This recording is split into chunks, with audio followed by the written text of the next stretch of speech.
So let's try some more on this subject of the genesis of Dasein understood as a matter of arising out of the political development, with the understanding that the term political starts with Plato as form of the word polis, and that therefore when we get to Dasein we could also understand that the end of the epoch, which begins with the polis, we've returned to the Hegelian thinking. This is understood as this first rising of the sun, and a first sort of, and you could say, I suppose, from the Heideggerian point of view, this would mean that the political understanding is identical to the beginning of the understanding of the question of being as the question of availability of all things to the human being. Why is Dasein and the beginning of the individualist society? How is that to be understood? The connection there. The meaning would be that the prompting of the individualist society is the failure of the sciences to reach justice and the higher things, because they can only deal with the measurable. They can't deal with the so-called values, where value is basically a name for all the higher Platonic ideas, remembering that in Plato we mostly only deal with things like, sometimes we deal with things like what is the statesman, um, but mainly we deal with the questions like what is justice, what is the kelon, or the beautiful slash noble, what is agathos or agathon, the good, and the higher ideas. This is what the values means in the modern development. The individualist societies are the result of not wanting an authority to tell you what your values should be, but they're vexed because there was basically they're still based on a tacit general understanding of what the values are, which is kind of a throwback to the traditional societies, which were only half conscious of the questions, therefore didn't raise the questions, therefore didn't come to the acute difficulty.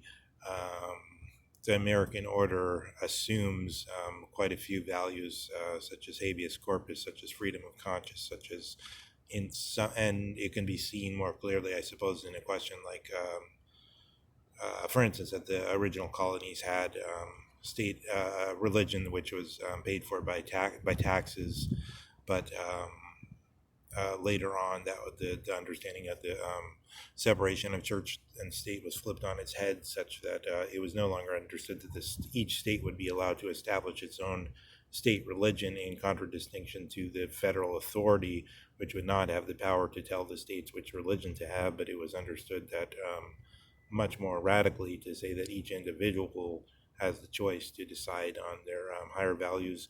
And so, from the quote unquote epistemological um, point of view, from the point of view of this unfolding of the idea of knowledge in the West, the issue is that the idea is totally abandoned, that an intersubjective authority can ever establish these values. Therefore, there must be individualist societies where everyone decides for themselves. But at the same time, this is impossible, as we're seeing in the current development. What actually happens is that um, some form of majority must either obliterate all other views, as it were, de facto, which is to say, energetically impose its views on the education process, so that there will be agreement with its views in the coming generations, or there would be simply continual deadly contestation within each nation. So basically, the Cartesian split accords with this, the low but sure ground of the uh, what's now called the hard sciences, and on the other hand, and the intuitional sciences, the human sciences, which are sciences of value. Um, for many years, and still in Heidegger's time, there was this long discussion, and it's still carried out by the Catholics, about reestablishing the value sciences, Max She his name's Sheeler, I forget, Sheila, with his phenomenology of values, and von Hildebrand, I think his name is. Um, I can't remember all these names. I've looked at their books in the library years ago, but Max Sheeler, right? Um, but many others have tried to tackle this problem unsuccessfully, and you can say these two sides basically correspond to one side, which is the Cartesian split. So then Dasein is overcoming of the Cartesian split not by returning to that which was prior to the polis, prior to the awareness of all these problems, whereby one simply, in Jungian terms, took on the persona that one grew into. You know, you go to the sweat lodge when you're a certain age. You're made to fast for 5 days. You go through all kinds of rituals, and then uh, you're reborn under the way of life of your tribe, for instance. And this is simply this is later on when there's more consciousness comes along. This is understood as religio officii in Cicero, for instance. This is understood as, you could say, the persona is an office. It's something that you're supposed to do, just as today, let's say an idealistic young person who's trained to be an attorney could understand themselves when they study constitutional law to have holding an office that is beneficial, that is follows Kennedy's saying of ask not what the country can do for you, but what you can do for the country. And this is a duty, so that your profession then becomes the persona, which would be in the place of what you are once you've gone through the tribal rituals. But in the tribal sense, much less with the consciousness of the possibility of breaking in with individual inclinations. So the individual society is the society that where we say somebody is unhealthy if they don't have this ironic, what Zizek is calling the ironic distance, where you really think that you are what you've been initiated to by the tribe, or you have no break where you can say, but I have these and these inclinations. I want to make these and these choices, individual choices, and they might be different from what the tribe has told me is the good, is my religio officii, is my bounded duty, which is for the good of the whole. And so then one can see that this is split between the individualistic, the ones who are allowed to ask which associations they want to join, which intellectual views they want to subscribe to according to their own internal natural inclinations, is then contrasted with collectivism, which is basically the view that in order to get anything done, you have to league up with others, because otherwise you're just one person alone in a sea of millions, and you can't do anything. This contrast is all modern. So you could see in the tribal society there wouldn't be that break at all, because you're simply not aware of it. So then one could wonder if the Dasein, understood this way, understood in the development of politics, would then be the end of that split into something different than the unawareness of the problem, as it were, the going over of the hill, of the all the false peaks, which are proposed in intellectualist discussions, into the leap. Or I don't know if Heidegger uses the word leap in the Kierkegaardian sense when he speaks of his new the next inception, or the new beginning, or whatnot. But a turn maybe is a better term. The turn, a turn into, although which is maybe appropriate. I don't know.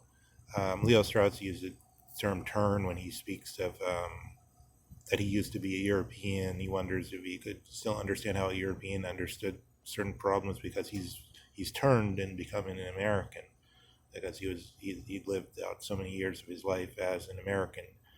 Um, this kind of change in culture could be understood as a turn. How so far that is could be analogous to a new inception. One would suppose the new inception is the more supreme um, and as it were, amazing transformation, not even a transformation, because transformation is an available term to us. But that being as it may, I think what I just said shows, at least in sketch, how the political unfolding is can be superimposed on the um, unfolding of philosophy or science, and the breakdown into the fact-value distinction, which is in one way, it's roughly like these questions of Galileo and Locke on the primary and secondary um, uh, qualities, but it's also in a rough way, it's the same as the Cartesian distinction. So um, merely formulaically saying that we're going beyond the Cartesian distinction is, if anything, is probably worse than not even being aware of the whole issue, I would say, because it gives us the false impression that now we know that the door is open, now that we have this new form of Heideggerianism. Um, and this also with pretenses to knowing what the quote-unquote logos is, or some such thing, or what language is, and so on. So this only in order to gloss the difficulty, and perhaps only so that we don't have to think so much about the cogency factor, or about the what's impelling, what strength is, what force is to still be spent within the old dispensation, and why we've led up to this point. I would assume eventually the radical speculation would drop all that. Um, Although one can say originally, and it's not totally disconnected, not totally connected from speculation as a form of thinking. Originally, speculation meant almost precisely the same thing as the departure from the prudential investments to the risky investments, investments where you couldn't have you couldn't say that you were being diligent with your money, but then they became, presumably the reason that speculation became so important for us is because it leads to all sorts of corruption, which is very profitable. So, I mean, keeping that in mind, that in leaving the temple images behind, as it were, to full and unencumbered thinking of Dasein, rather than the thinking which always we want to judge against our common sense, we have a certain risk